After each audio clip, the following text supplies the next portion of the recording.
المنتخب بيفوز بنتيجة 2-0 بعد أداء باهت، يعني الحمد لله أداء زي الزفت. واحد هيجي يقول لي يا عم محمد احنا كده كده فوزنا عادي، أداء باهت مش باهت.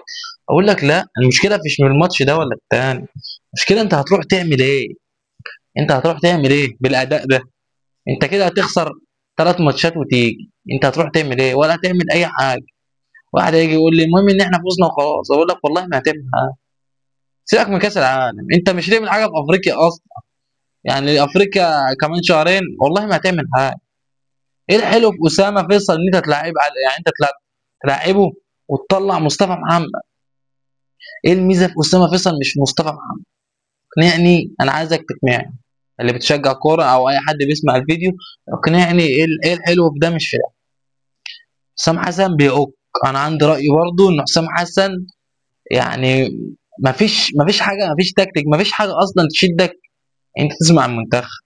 على النعمه اللي ما سمع الماتش احسن. احنا فزنا وكل حاجه بس اداء باهي. يا جماعه مش كل حاجه اجوان، لازم يبقى فيها اداء.